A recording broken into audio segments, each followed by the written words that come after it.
La Corte Interamericana de Derechos Humanos cumple 35 años y es una de las instituciones que más hace para defender las libertades individuales y los derechos humanos en América Latina. Sin embargo, su trabajo no está exento de dificultades y desafíos. Bienvenidos a Claves, y esta es una coproducción de la televisión alemana Deutsche Welle y SINART, la radio y televisión de Costa Rica. Mi nombre es Gonzalo Ernesto Cáceres y les presento de inmediato a nuestros invitados. Con nosotros tenemos a Ana Marcia Aguiluz, quien es directora del Programa para Centroamérica y México del Centro por la Justicia y el Derecho Internacional, CEGIL, graduada en Derecho por la Universidad de Costa Rica, máster en Derecho Internacional y Resolución de Conflictos, y fue abogada responsable de los asuntos para Honduras y Nicaragua en casos sobre violaciones de los derechos humanos. Gracias por estar aquí. Muchas gracias por la invitación.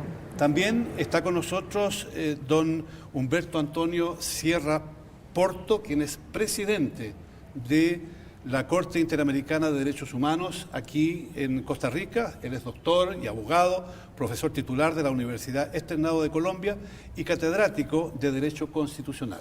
Muy buenos días, Gonzalo. Además nos acompaña don Roberto Caldas, quien es vicepresidente de la Corte, es abogado de la Universidad de Brasilia, doctor honoris causa de la Facultad de Sao Paulo y de la Facultad de Ciencias Sociales de Florianópolis, y ha defendido importantes procesos que sentaron precedentes muy importantes en la Corte. Un gran gusto, muchas gracias. Y además está con nosotros don Juan Carlos Sáenz Borgo, quien es decano para Asuntos Académicos de la Universidad para la Paz y abogado de la Universidad Central de Venezuela, doctor en Ciencias Jurídicas de la Universidad Central de Venezuela, de la Universidad de Oxford, también, y profesor en Derecho Internacional y Derechos Humanos de la Unidad para la Paz de la Universidad Central de Venezuela y de la Universidad Sergio Arboleda de Bogotá, Colombia. Muchas gracias por la invitación. Y unos 550 millones de personas viven en 24 estados de la región que han aceptado la jurisdicción de la Corte Interamericana de Derechos Humanos. ¿Significa esto que vivimos en una región respetuosa de los derechos humanos y sobre todo respetuosas de las libertades individuales, señor presidente? Vivimos en una región con dificultades en materia de derechos humanos, en donde existe una gran preocupación y un gran esfuerzo por parte de todos los estados por mejorar, por crear estándares y porque los niveles de protección y de vigencia efectiva de los derechos se incremente y sea una realidad plena en el futuro. O sea, estamos viviendo en una región entonces donde no hay una vigencia plena de los derechos humanos en todos los lugares, por decirlo de una forma más fácil. ¿Cuáles son los derechos proclamados por la Convención a la que se han sometido los países de América Latina? Bueno, el más importante es que el ser humano debe ser respetado en su vida, en su dignidad, en sus derechos más básicos. La Convención es la Constitución de Derechos Humanos para todos los países de las Américas. ¿Y así los aceptan todos o hay dificultades en ese sentido? Primero, es una facultad soberana de cada Estado aceptar la Convención. Entonces, no son todos los países de las Américas. Y después, estos que aceptan, ahí sí, hay una verdadera lucha diaria de la sociedad y de los estados por cumplir los derechos humanos. ¿Cómo se ve desde el punto de vista de las organizaciones de derechos humanos el trabajo de la Corte? En concreto, en relación con los problemas más agudos de derechos humanos que tenemos en América Latina. Bueno, la Corte Interamericana forma parte de algo que se denomina el Sistema Interamericano. El Sistema Interamericano tiene dos órganos de protección, uno de ellos es la Comisión Interamericana y el otro es la Corte Interamericana. Y primero hay que aclarar que para que la Corte Interamericana pueda dar un fallo, pueda dar una sentencia, tiene que primero haber pasado un proceso ante la Comisión Interamericana. Entonces, el sistema en su conjunto ha tenido un rol fundamental para el fortalecimiento de las democracias de las Américas y diría yo para la lucha contra la discriminación en este sentido. Y la Corte Interamericana en sus 35 años de existencia ha jugado un rol importantísimo en la fijación de estándares. Eso, en esas dos líneas podría yo señalar lucha contra la discriminación y fortalecimiento de la democracia, de manera que para la sociedad civil son órganos esenciales porque indudablemente en el continente tenemos enormes retos para lograr una plena garantía de los derechos humanos. Una vez llevado adelante un proceso y una vez que la Corte ha dictado una resolución o una jurisprudencia incluso, podemos decir que los estados que han estado sometidos a esta situación aceptan en general las resoluciones de la Corte. Creo que en general podemos decir que hay un convencimiento de los estados de acatarlas. El tipo de sentencia que da la Corte Interamericana no es como la de un tribunal nacional o un tribunal local. Abarca varios aspectos que van desde la reparación moral a la reparación pecuniaria a efectivamente intentar resarcir una situación. En ese sentido, los estados en muchas ocasiones aceptan lo que es la reparación moral, reconocer que esa persona es una víctima de ese estado y por las propias cuestiones administrativas y de procedimientos, lo que es la reparación, los pagos que pueden representar, en muchas ocasiones se tardan en el tiempo. Pero en general en el continente hay un convencimiento de los estados de la necesidad de acatar y de cumplir todos los dispositivos que tienen los fallos de la Corte. Desde todos los rincones en América Latina, a pesar de la existencia de jurisprudencia, a pesar de las declaraciones de los propios estados de respetar los derechos humanos, en todas partes se escuchan críticas muy fuertes porque determinados sectores de la sociedad se sienten amenazados o perseguidos, porque personas individualmente se sienten atropelladas en sus derechos y también situaciones muy críticas de repente, como por ejemplo la que estamos viviendo ahora en México, el caso de los 43 jóvenes muertos, quemados y desaparecidos, es sin duda alguna uno de los casos más dramáticos de los últimos años, diría yo, en términos de derechos humanos. ¿Cómo golpea a un jurista interesado y a un juez y a un presidente de una corte interesado en llevar adelante los derechos humanos cuando se encuentra con situaciones como esta? En nuestra América, desafortunadamente, hemos tenido una tradición de vulneración de derechos de libertad y de integridad física muy frecuente, muy intensa y recurrente de alguna forma en ciertas ocasiones. El caso mexicano nos pone de manifiesto unas dificultades en la consolidación de las autoridades públicas dentro del Estado, en una educación de respeto y de conciencia de que la persona que uno tiene enfrente es un derecho humano. Nosotros desde la Corte, a diferencia de la Comisión Interamericana, que tiene la labor de monitoreo, de hacer informes, de estudios, de conocer las denuncias en materia de derechos humanos de una manera más directa, nosotros, a diferencia de la Comisión, los conocemos a través de los casos que nos van planteando. Los casos que nos plantea la Comisión a nosotros son casos que nos permiten comprender desde una visión general cuál es la problemática en materia de derechos de nuestro continente. Uno observa, por ejemplo, que temas como las desapariciones desafortunadamente siguen produciéndose, temas como las ejecuciones extrajudiciales, a pesar de que nuestros regímenes son hoy en día esencialmente democráticos, aún persisten ese tipo de conductas. Uno observa cómo los modelos de desarrollo económico están impactando, por ejemplo, en las relaciones que existen entre el Estado, el modelo de desarrollo y las comunidades indígenas. Y en fin, también existen problemas con la libertad de expresión.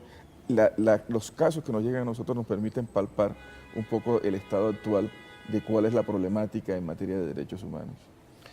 El sistema interamericano de derechos humanos sin duda alguna es un gran avance para la región, pero sería interesante saber qué nos puede decir usted en relación con la decisión de los estados de respetar y de someterse a la Corte. ¿Cuáles son las fortalezas del sistema y cuáles son sus debilidades? Bueno, la fortaleza es que importantes países que somam 550 millones de personas ya están ahí agregados en torno de la Convención Americana y de la Corte Interamericana, submetiéndose a su jurisdicción. La flaqueza sería que no es universal, no no todos los estados hasta ahora aceptaron.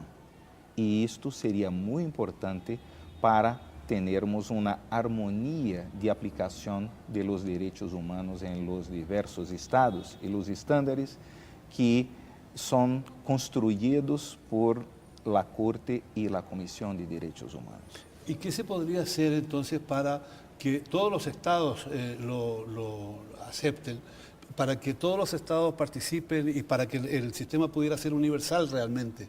¿Qué impide? ¿Cuáles son los cuestionamientos que hacen aquellos que todavía no están dentro del sistema? El sistema tiene los dos niveles de la Comisión y de la Corte. La Comisión para las Américas es obligatoria.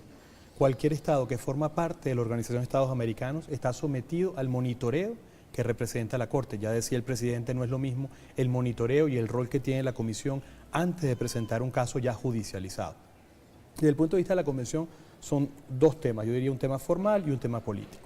Hay un tema formal, todos los estados que forman parte de la Convención tienen que prohibir la pena de muerte y en el continente hay al menos 2 o 3 países que aplican la pena de muerte y para sus estados el eliminar la pena de muerte es un tema difícil. El caso, por ejemplo, de los Estados Unidos, el caso de Trinidad y Tobago, por ponerlo un ejemplo. Sin embargo, desde el punto de vista político, en el continente hoy por hoy hay una discusión importante sobre lo que significa ese paradigma de protección de derechos humanos y la forma como se ejecuta. Por eso ha habido muchos debates, incluso en los últimos años, 2 o 3 años al interior de la Organización de Estados Americanos, un debate sobre reforma o fortalecimiento del sistema que ha abierto muchas discusiones sobre cómo universalizar el sistema. Pero es un proceso en pleno debate en muchos países en el continente. ¿Qué sucede cuando un Estado no acata una decisión del tribunal? ¿Qué pueden hacer las víctimas para hacer valer de todas maneras sus derechos? ¿Qué procedimientos siguen? ¿En qué mundo quedan? El sistema es un sistema, digamos, complementario, no es una cuarta instancia, no es que si a mí no me gustó la decisión que tomó el tribunal determinado, entonces yo apelo esa decisión ante la comisión, sino que funciona cuando ya los mecanismos internos no han funcionado. Y de ahí la importancia de que el sistema, la comisión y la corte sean órganos fuertes, capaces de entender esas realidades y de proteger los derechos de las personas que a nivel interno no los han tenido protegidos. Esa sería, digamos, una opción cuando a nivel interno vemos que hemos sido víctimas de alguna violación a nuestros derechos. Cuando ya el caso llega a la Corte Interamericana, uno de los retos indudablemente es el tema de cumplimiento de las decisiones. Si bien es cierto hay un consenso a nivel internacional de los estados que deben cumplir porque voluntariamente se sometieron a la jurisdicción de la Corte, hay algunos estados que algunas decisiones les cuestan, tienen un costo político interno. Entonces, lo que establece la Convención Americana es que en caso de un incumplimiento reiterado y manifiesto, la Corte podría inclusive enviar el caso a la Asamblea General de la OEA y lo pone en conocimiento. Es una consecuencia, diría yo, política, no hay una consecuencia, no hay un ejército interamericano que vaya a invadir un país si no cumple una decisión de la Corte, sino que como es parte del derecho internacional interamericano, pues el costo es político. Si un Estado no cumple con las decisiones de la Corte puede declararlo en desacato, la Corte tiene mecanismos, audiencias, por ejemplo, aún después de que haya una sentencia en la que convoca al Estado y le pide cuentas y le dice por qué usted no está cumpliendo.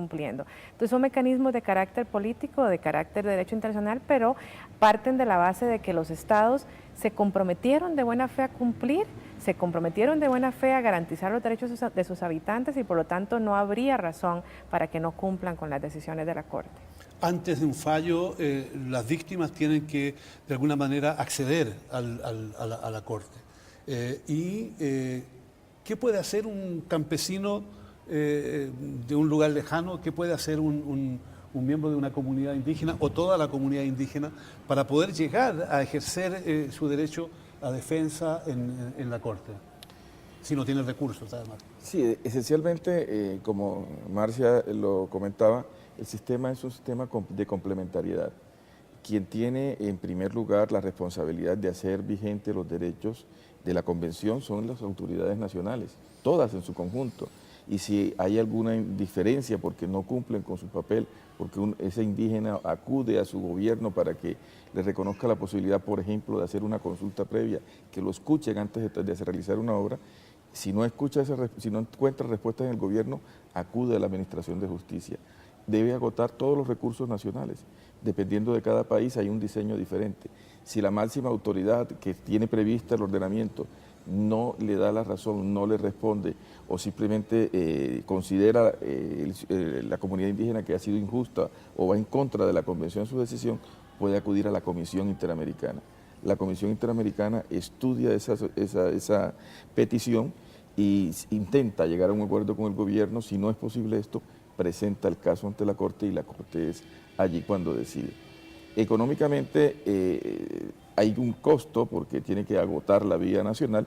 El sistema interamericano y la Corte Interamericana tiene previsto la posibilidad de unos mecanismos para que en materia de defensa judicial no tengan que incurrir en costos. Hay unos fondos, hay un sistema para realizarlo, pero de todas formas no es fácil, es un proceso que tiene que agotar primero todos los recursos nacionales, luego se puede acudir a nivel de la Comisión Interamericana y al final la Corte. Y al final, y hablando de dineros, ¿cómo se financia la Corte? ¿De dónde vienen los recursos para que ustedes ejerzan su trabajo con independencia? Bueno, este es un tema importante y un desafío, porque se supone que todo el presupuesto viene de los estados de la región, pero no es así. Tenemos en esto una fragilidad y en esta gestión del presidente Humberto Sierra, que tengo el honor de acompañarlo, se está haciendo un esfuerzo para que esta suerte venga a cambiar, porque hoy dependemos mitad de nuestros pocos gastos de donantes de países europeos. Entonces, en verdad, es un tribunal que no todavía es sostenido completamente por los países de la región.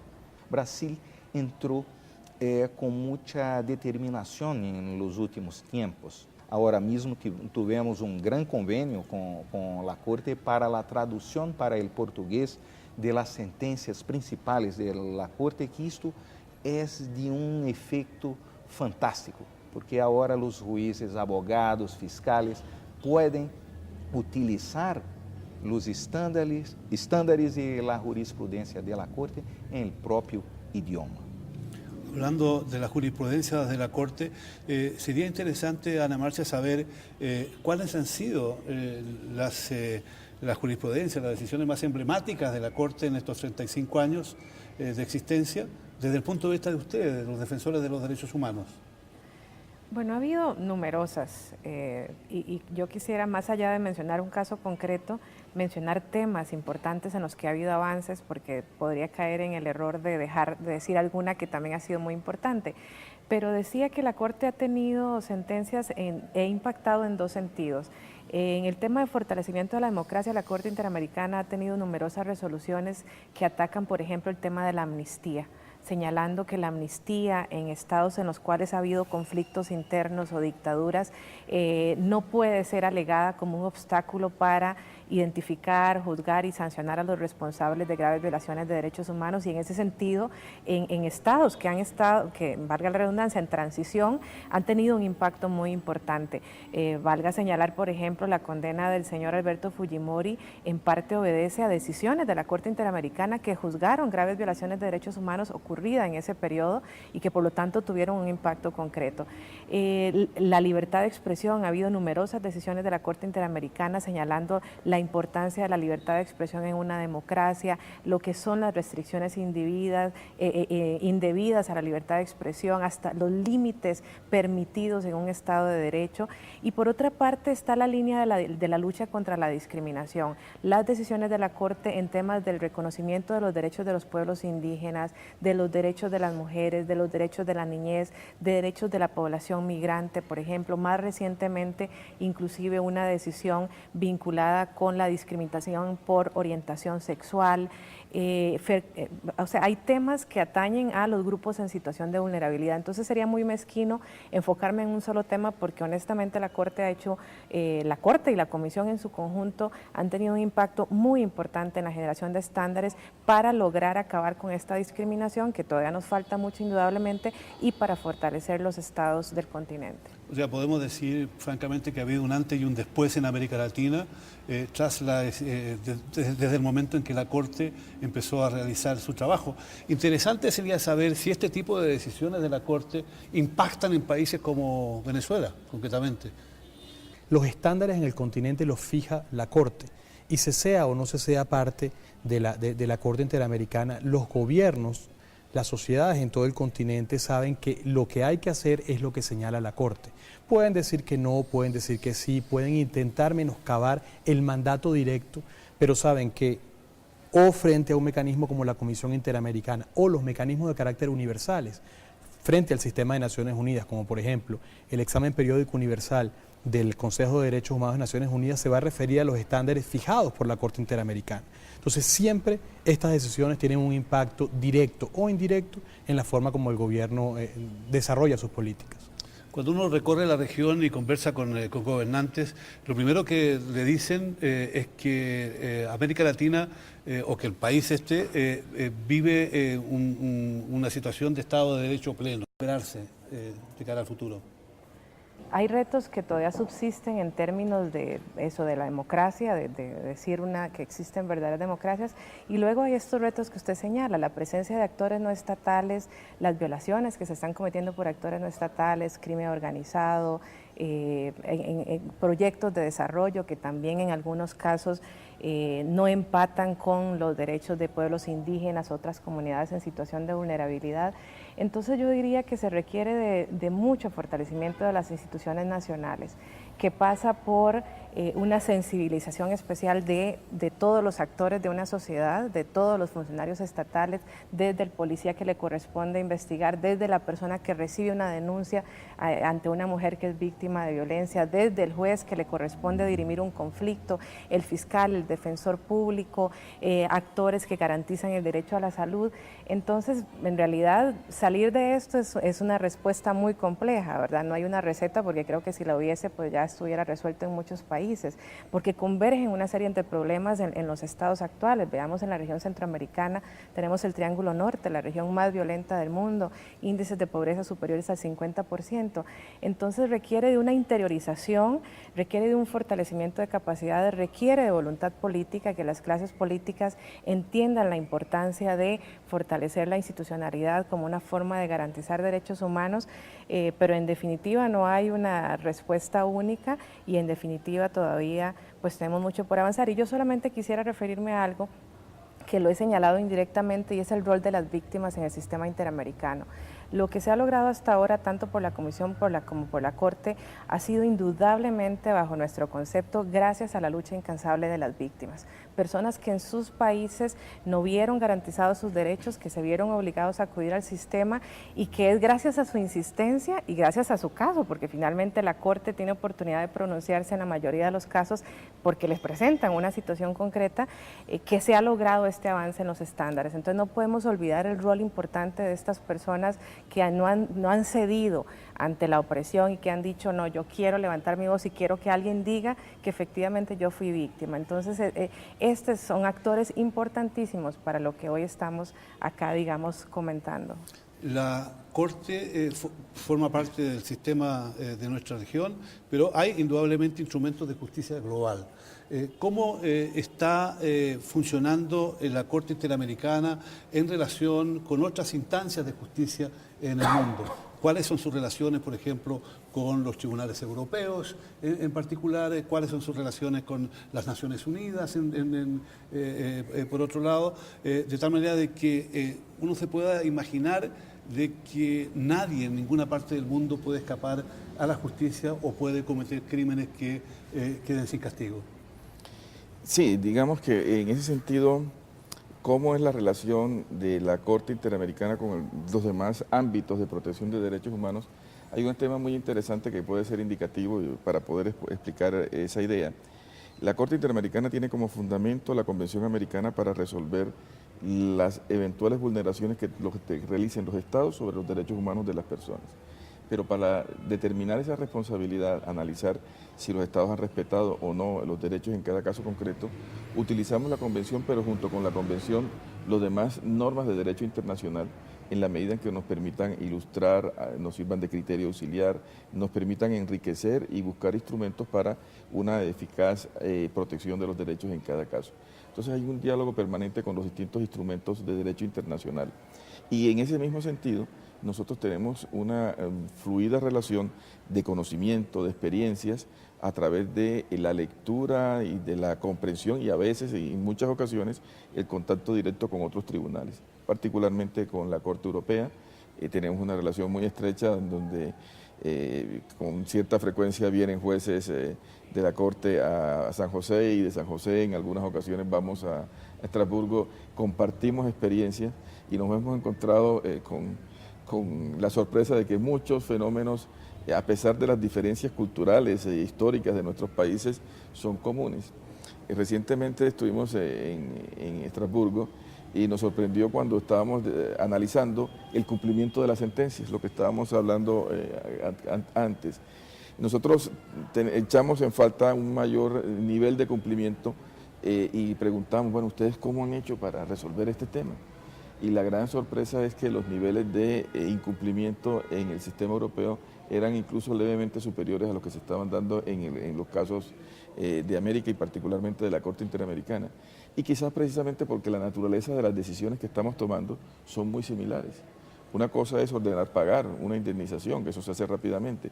Otra cosa es establecer políticas públicas, casos que van más allá, garantías de no repetición.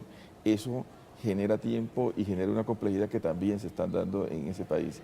Figuras útiles que se han dado en la construcción del Tribunal Europeo, de la Corte Europea y en nuestro país, en nuestros países.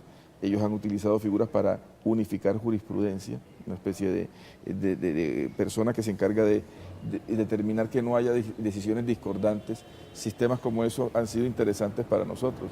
Últimamente en Europa están utilizando con mucha frecuencia las jurisprudencias de la Corte sobre amnistías e indultos, leyes de amnistías e indultos, cuáles son los límites que pueden tener también los temas como desaparición forzada, ejecuciones extrajudiciales, con los problemas de incorporación de los otros países, o sea, particularmente los países del este. Entonces fíjense cómo tenemos una lectura que constante de las experiencias mutuas y eso se expresa en las sentencias, se expresa en colaboración y eso expresa que estamos haciendo lo mismo, no obstante las diferencias puntuales que podamos tener entre los tribunales.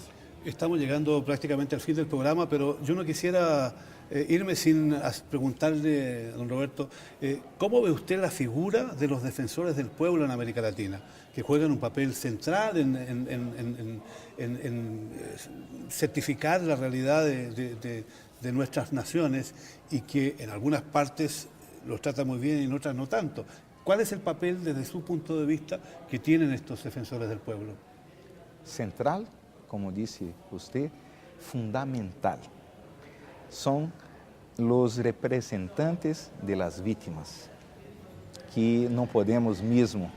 Márcia foi muy feliz de traer la víctima como punto de inicio de nuestros trabajos.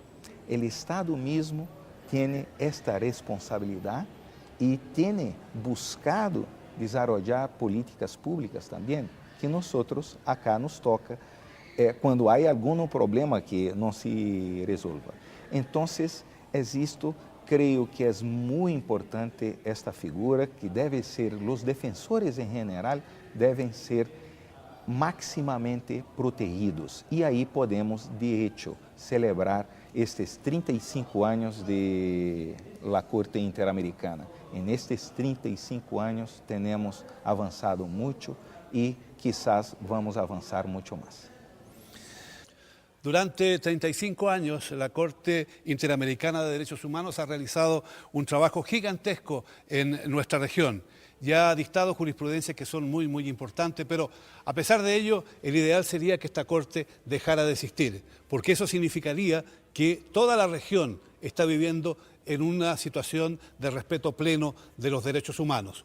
Pura vida, como dicen aquí en Costa Rica. Gracias por acompañarnos, gracias por estar con nosotros.